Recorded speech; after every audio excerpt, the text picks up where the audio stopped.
Your hands begin to shake, your throat tightens, your heart starts beating faster, and suddenly, you forget how to speak. Not because you are unintelligent, not because you are weak, but because your brain believes something dangerous is happening.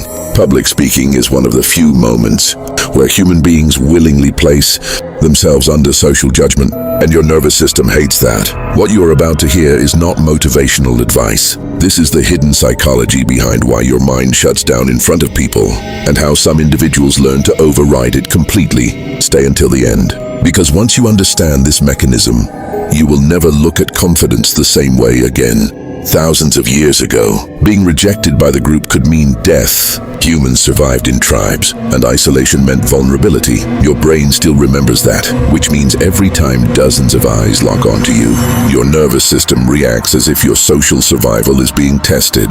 That is why public speaking feels different from normal conversation. One feels safe, the other feels like judgment, and the moment your brain senses judgment, it activates defense mode. Your heartbeat rises, your breathing changes, your muscles tighten, blood flow shifts, and the intelligent part of your brain begins losing control. This is why intelligent people sometimes sound less intelligent under pressure.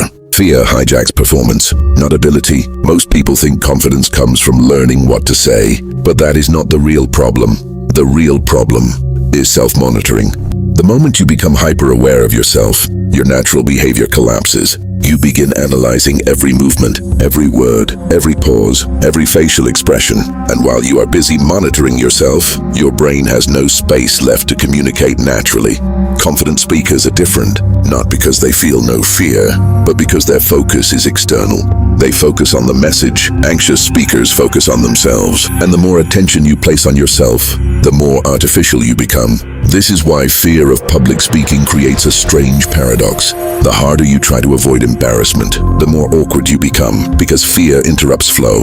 When fear intensifies, your body begins preparing for survival, not performance.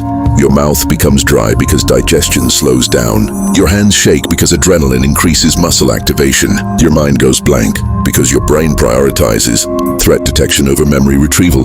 Your body is not malfunctioning. It is obeying ancient programming, and this is why telling nervous people to just relax rarely works, because the body does not care about logic during perceived danger. It cares about survival. The terrifying part is that most people interpret these physical symptoms as proof they are failing, which creates even more panic. They notice they're shaking, then become anxious about the shaking, then panic about the anxiety itself. A psychological loop begins, and the fear multiplies.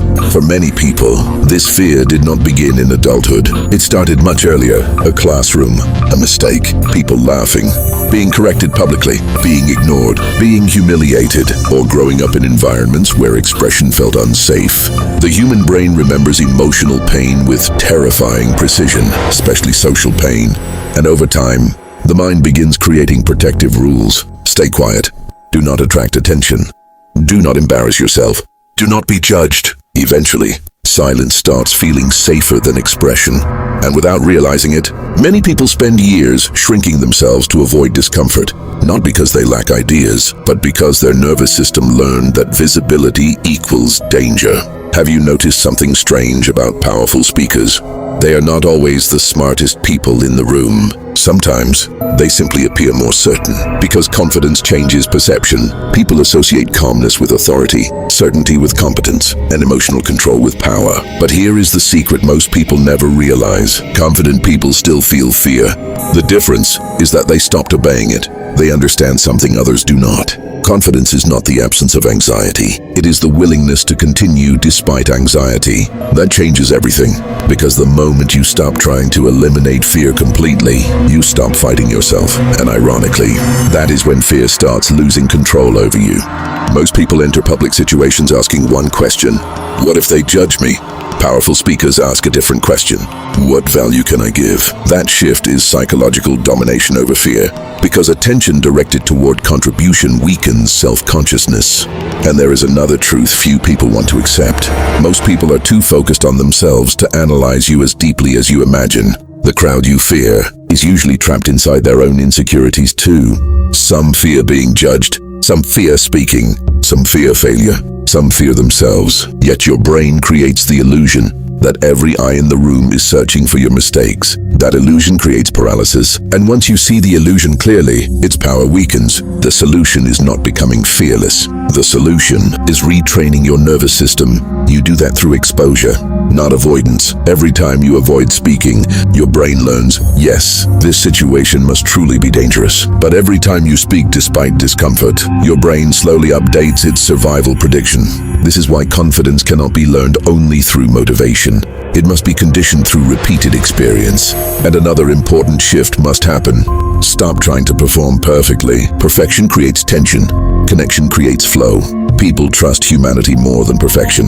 And strangely enough, the moment you stop obsessing over sounding perfect, you often sound more powerful. The crowd was never the real enemy. The real enemy was the fear of judgment controlling your nervous system from the shadows. For years, you may have believed confidence was something people were born with. But confidence is not a gift. It is psychological adaptation. A person repeatedly teaching their mind, I can survive being seen. And once your brain understands that visibility is not danger, your voice changes, your posture changes, your presence changes. Speaking stops feeling like exposure and starts becoming power. If this video changed the way you see fear, subscribe to Psygnetics for more psychological deep dives into human behavior, control, confidence, and mental power. And remember, the mind is either controlling you or being controlled by you.